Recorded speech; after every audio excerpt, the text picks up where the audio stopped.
Third I of imagination, انسان کی تیسری تخلیقی آنکھ۔ آپ نے نام تو سنا ہوگا۔ اللہ تعالیٰ نے انسان کے چہرے پر یہ دو آنکھیں رکھی ہیں۔ ان دو آنکھوں کی مدد سے ہم رنگوں کو دیکھ سکتے ہیں، ہم دن رات کو دیکھ سکتے ہیں، اپنے آس پاس کے لوگوں کو دیکھ سکتے ہیں۔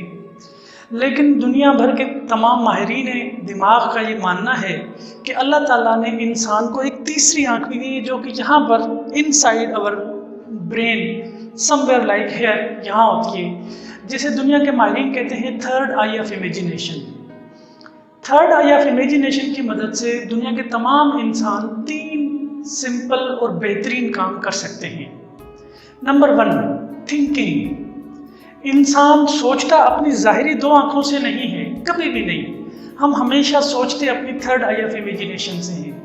آپ کبھی غور کیجئے کہ جب آپ تھک ہار کر جب صوفے پر بیٹھتے ہیں تو بیٹھتے ہی آپ آنکھیں بند کر لیتے ہیں، اور آنکھیں بند ہوتے ہی آپ کے سوچنے کا عمل شروع ہو جاتا ہے۔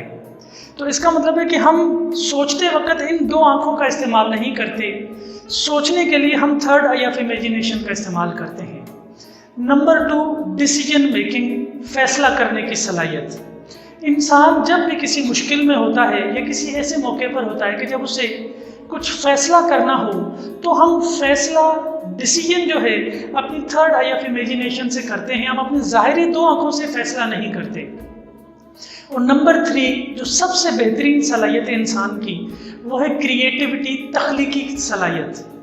تخلیقی صلاحیت کا تعلق بھی انسان کی تھرڈ آئی آف امیجینیشن سے ہوتا ہے۔ انسان اپنی تھرڈ آئی آف امیجینیشن میں ہی کچھ تخلیق کرتا ہے پہلے، اور پھر اسے عملی جامہ پہنانے کی کوشش کرتا ہے۔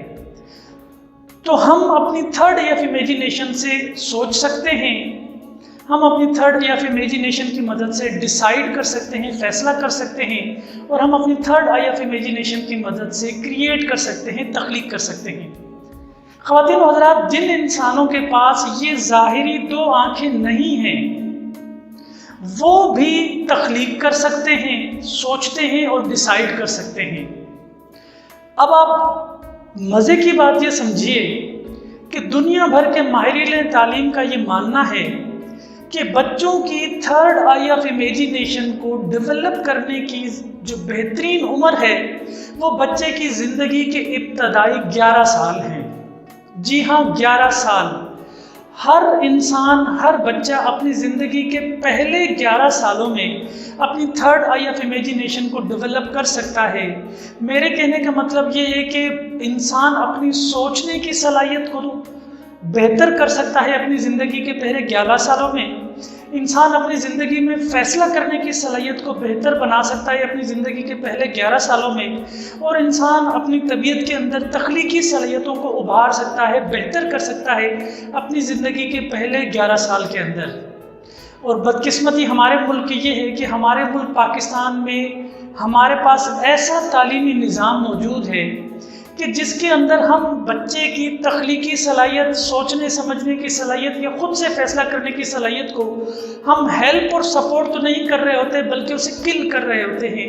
جی ہاں، ہم کل کر رہے ہوتے ہیں، کیونکہ ہمارا نظام تعلیم 11 سال کی عمر تک بچوں کو کہتا ہے کہ آپ نے سوال کا جواب وہی لکھنا ہے جو آپ کو کتاب میں دیا گیا ہے، آپ نے خود سے سوچ کے سوال کا جواب نہیں لکھنا۔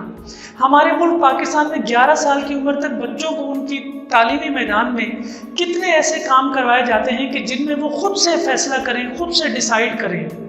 ہمارے بچوں کی کریٹیوٹی کی کون سی ایکٹیویٹیز کرائی جاتی ہیں ابتدائی پہلے 11 سالوں میں کہ جس میں وہ خود سے کوئی تخلیق کر سکیں۔ ہمارے ملک میں قائد اعظم کے اوپر آج بھی وہی مضمون لکھوایا جاتا ہے بچوں سے جو شاید آج سے 15 سال، 20 سال اور 30 سال پہلے کے تعلیمی نظام میں لکھوایا جاتا تھا۔ آج بھی سر سید احمد خان کے اوپر بچے مضمون کچھ اسی طرح کا لکھ رہے ہوتے ہیں جو آج سے 20-30 سال پہلے لکھ رہے ہوتے تھے۔ اس طرح کے نظام تعلیم کو روٹ میمورائزیشن کا نظام تعلیم کہا جاتا ہے۔ یہ نظام تعلیم کبھی بھی بچوں کی تھرڈ آئی آف امیجینیشن کو ڈیولپ نہیں کرتا۔ خواتین حضرات، اس وقت پوری دنیا میں 11 سال کی عمر تک تمام اسکولز، ٹیچرز اور والدین بھرپور کوشش کر رہے ہوتے ہیں کہ ان کے بچوں کی تھنکنگ، کریٹیوٹی اور ڈیسیجن میکنگ کے سکلز کو ڈیولپ کیا جائے اور بہتر کیا جائے، اور ان کے نظام تعلیم کے اندر ایسی ایکٹیویٹیز موجود ہیں، ان کے ٹیچرز کو ایسی ٹریننگز کروائی جاتی ہیں کہ وہ کلاس روم کے اندر بھی بچوں کو ایسی ایکٹیویٹیز کروائیں جس میں وہ سوچنے کی، تخلیق کرنے کی اور فیصلہ کرنے کی صلاحیت کو بہتر بنائیں، اور ان کو ہوم ورک کے طور پر گھر پر بھی ایسے کام اور ایسے پروجیکٹس دیے جاتے ہیں کہ جن کے ذریعے سے وہ اپنی ان تینوں صلاحیتوں کو یا تھرڈ آئی آف امیجینیشن کو بہتر بنائیں اور ڈیولپ کریں۔ میں آج آپ کو اس کا ایک حل بتاتا ہوں۔ اللہ تعالیٰ نے انسان کی زندگی کے لیے ایک نصاب قرآن کی صورت میں اس دنیا میں بھیجا ہے۔ قرآن ایک سلیبس فار لائف ہے۔ اگر آپ قرآن کے ٹیکسٹ کے اوپر ریسرچ کریں تو آپ حیران ہوں گے کہ 2/3 of the Quran is based on stories, قصے ہیں، واقعات ہیں انبیاء کرام کے۔ اللہ تعالیٰ نے قرآن کے اندر اصناف ادب میں سے قصے، واقعات یا کہانی کا جو طرز بیان ہے وہ کیوں چوز کیا، جبکہ ہمارے پاس 10 اور اصناف ادب ہیں: essay, diary, letter, poem, narration, autobiography, drama, dialogue, news, interview, research report. لیکن اللہ تعالیٰ نے قرآن کے اندر جو زیادہ تر ٹیکسٹ ہمیں دیا ہے وہ کہانی اور قصے کی مدد سے۔ اس کی بڑی بنیادی وجہ یہ ہے کہ ہم انسان جب خود کوئی سٹوری پڑھتے ہیں یا کوئی ہمیں پڑھ کر کوئی کہانی سنا رہا ہوتا ہے تو سٹوری پڑھتے وقت یا کہانی سنتے وقت ہماری تھرڈ آئی آف امیجینیشن کام کرنا شروع کر دیتی ہے۔ امیجن کیجئے، میں ابھی آپ کو ایک کہانی سناؤں گا۔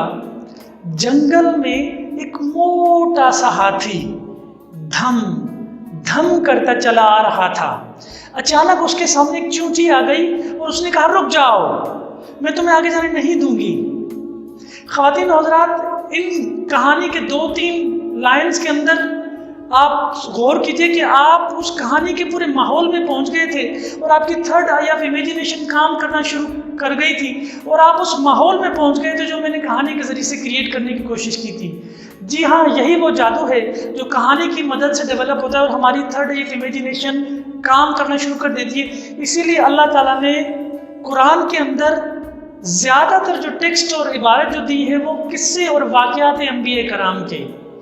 تو میری آپ سے ریکویسٹ یہ ہے کہ آپ اسکول جانے سے پہلے کے بچوں کو اور اسکول جانے کے بعد کے بچوں کو گھر پر اپنے پاس بٹھا کر روزانہ کسی نہ کسی کتاب سے کہانی پڑھ کر ضرور سنایا کریں۔ کہانی سنانے کا تعلق نصاب سے نہیں ہونا چاہیے۔ کہانی آپ بچوں کو ان کی اسکول کی کتاب سے لازمی نہیں ہے کہ سنائیں۔ آپ مارکیٹ سے کوئی بھی اسٹوری کی بکس لیں، بچوں کے پاس شیلف میں انہیں رکھیں اور روزانہ رات میں انہیں 1 سے 2 کہانیاں پڑھ کر سنائیں تاکہ کہانی سنتے وقت بچوں کی تھرڈ آئی آف امیجینیشن یا تخلیقی آنکھ جو ہے نا وہ کام کرنا شروع کر دے۔ اور کہانی سنانے کے بعد آپ بچوں سے کہانی کے کردار کے حوالے سے گفتگو کریں، ان سے کچھ سوال جواب کریں اور بچوں کے خیالات جاننے کی کوشش کریں اور کچھ الٹرنیٹیو اینڈز ان کہانیوں کے بچوں کے ذریعے سے معلوم کرنے کی کوشش کریں تاکہ بچے خود سے سوچنا، تخلیق کرنا اور ڈیسائیڈ کرنا سیکھ جائیں۔ یہ تو وہ کام ہے جو گھر پر ماں باپ نے کرنا ہے کہ بچوں کو وہ روزانہ، چاہے کوئی بھی سچویشن ہو، کیسے بھی حالات ہوں، آپ لازمی بنا لیجئے اپنے گھر کے اندر اسٹوری ٹیلنگ کا ٹائم۔ آپ روزانہ اپنے بچوں کو کہانی ضرور سنائیں، چاہے وہ بچے پری اسکول کے ہوں، پرائمری کلاسز کے ہوں یا ان سے بڑی کلاسز کے ہوں۔ ان سے ان کی تخلیقی صلاحیت، سوچنے، سمجھنے اور تخلیق کرنے کی صلاحیت میں اضافہ ہوتا ہے۔ اب آتے ہیں اسکول اور ٹیچر کے کرنے کا کام کیا ہے۔ میری ریکویسٹ ہے تمام اسکولز کے ذمہ داران سے اور ٹیچر سے، اساتذہ سے جو بچوں کو پڑھاتے ہیں پری پرائمری یا پرائمری کلاسز کے اندر، ان سے بھی ریکویسٹ یہ ہے کہ وہ روزانہ کلاس روم کے اندر 10 سے 15 منٹ اسٹوری ٹائم ضرور رکھیں اور اپنے بچوں کو وہ مختلف کتابوں سے کہانی پڑھ کر ضرور سنائیں۔ دنیا کے تمام جدید اسکولز کے اندر بچوں کے لیے خصوصی طور پر اسٹوری ٹیلنگ کا ایک روم بنایا جاتا ہے اور بچوں کو خاص وقت پر روزانہ کلاس کے اندر کہانی بھی سنائی جاتی ہے۔ اچھا، کہانی سنانے کے ساتھ ساتھ جو لیسن بچوں کو آپ نے ٹیچرز پڑھانا ہے، چاہے وہ آپ سائنس پڑھا رہے ہوں، اردو پڑھا رہے ہوں، اسلامیات پڑھا رہے ہوں، کمپیوٹر پڑھا رہے ہوں، میتھ پڑھا رہے ہوں، سوشل اسٹڈی پڑھا رہے ہوں، آپ جو بھی لیسن بچوں کو اپنی کلاس میں پڑھائیں گے، آپ کوشش کریں کہ اس لیسن کو ایک کہانی کے طور پر بچوں کے سامنے پیش کریں، اس لیسن کے اندر کردار کو کہانی کے طور پر بچوں کے سامنے پیش کریں، اور بچوں کو بتائیں کہ آج میں آپ کو ایک مزے کی کہانی سناؤں گی، چاہے آپ کا وہ ڈرائی سبجیکٹ ہی ہوگا جو آپ ریگولرلی مضمون کے طور پر پڑھاتے تھے، لیکن جب آپ آغاز کریں گے کہ میں آج آپ کو ایک مزے کی کہانی سناؤں گی تو بچوں کی اٹینشن جو ہے نا وہ بڑھ جائے گی، بچے آرگنائز ہو جائیں گے، فوکس ہو جائیں گے، اور وہ سیکھنے کی ان کی جو صلاحیت ہے اس میں اضافہ ہو جائے گا۔ شکریہ۔